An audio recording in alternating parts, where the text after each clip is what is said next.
ವಕ್ಫ್ ಕಾಯ್ದೆ ತಿದ್ದುಪಡಿ ವಿರೋಧಿಸಿ ಶಿರಹಟ್ಟಿಯಲ್ಲಿ ಸೋಮವಾರ ಬೃಹತ್ ಪ್ರತಿಭಟನೆ ಹಮ್ಮಿಕೊಳ್ಳಲಾಯಿತು.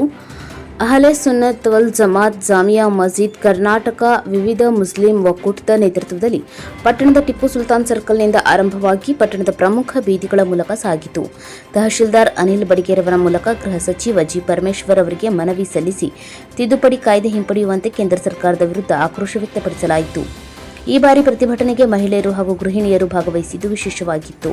ಯುವಕರು, ಹಿರಿಯ ನಾಗರಿಕರು ಸೇರಿದಂತೆ ಎಲ್ಲಾ ವರ್ಗದ ಜನರು ಪಾಲ್ಗೊಂಡಿದ್ದರು. ಪ್ರತಿಭಟನಾ ಸಭೆಯಲ್ಲಿ ಮಾತನಾಡಿದ ಶಿರಹಟ್ಟಿ ಬ್ಲಾಕ್ ಕಾಂಗ್ರೆಸ್ ಅಧ್ಯಕ್ಷ ಹುಮಾಯೂನ್ ಮಾಗಡಿ, ಇಡೀ ದೇಶವ್ಯಾಪಿ ಕೋಟ್ಯಾಂತರ ಮುಸ್ಲಿಂ ಸಮುದಾಯ ಈ ತಿದ್ದುಪಡಿ ವಿರುದ್ಧ ಆಕ್ರೋಶ ವ್ಯಕ್ತಪಡಿಸುತ್ತಿದೆ. ಕೇಂದ್ರ ಸರ್ಕಾರ ಸರ್ವಾಧಿಕಾರಿ ಧೋರಣೆಯನ್ನೇ ತಳೆದಿದೆ ಎಂದು ಕಿಡಿಕಾರಿದರು. ಮೌಲಾನಾ ಮಜಹರ್ ಪಠಾಣ್ ಮಾತನಾಡಿ, ವಕ್ಫ್ ಕಾಯ್ದೆ ತಿದ್ದುಪಡಿ ನಮ್ಮ ಧಾರ್ಮಿಕ ಹಕ್ಕುಗಳಿಗೆ ಧಕ್ಕೆಯಾಗಿದೆ.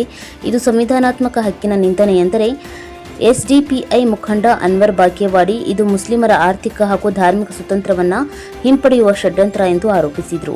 ವಿಜಯಪುರ ಶಾಸಕ ಬಸನಗೌಡ ಪಾಟೀಲ್ ಯತ್ನಾಳ್ ನಿರಂತರವಾಗಿ ಒಂದು ಸಮುದಾಯವನ್ನು ಟೀಕಿಸುವ ಮೂಲಕ ಕೋಮು ಭಾವನೆಗಳನ್ನು ಕೆರಳಿಸುತ್ತಿದ್ದಾರೆ. ಅವರ ವಿರುದ್ಧ ರಾಜ್ಯ ಸರ್ಕಾರ ಕಠಿಣ ಕ್ರಮ ಕೈಗೊಳ್ಳಬೇಕು ಎಂದು ಒತ್ತಾಯಿಸಿದರು. ಈ ಸಂದರ್ಭದಲ್ಲಿ ಅಲ್ಲಾಬಕ್ಷಿ ನಗಾರಿ, ಮನ್ಸೂರ್ ಅಹಮದ್ ಮಕಾಂದಾರ್, ಹಾಜಿ ಅಬುಲ್ ಗನಿ ಕುಬಸದ್, ಅಬ್ದುಲ್ ಲತೀಫ್ ಮಕಾಂದಾರ್, ಬುಡನ್ಸಾ ಮಕಾಂದಾರ್, ಅಕ್ಬರ್ ಸಾಬ್ ಯಾದಗಿರಿ, ರಫೀಕ್ ಆದರಹಳ್ಳಿ, ಜಕಾವುಲ್ಲಾ ಮಾಗಡಿ, ಚಾಂದ್ ಸಾಬ್ ಮುಳಕುಂದ್, ಹಮೀದ್ ಸಂತಿ, ಇಸಾಕ್ ಆದರಹಳ್ಳಿ, ಇಬ್ರಾಹಿಂ ಮನಿಯಾರ್ ಮುಂತಾದವರು ಉಪಸ್ಥಿತರಿದ್ದರು. ಮುಸ್ತಾಕ್ ಅಲಿ ಕುದ್ರಿ, ಕರಾಳ ಸತ್ಯ ನ್ಯೂಸ್, ಗದಗ್.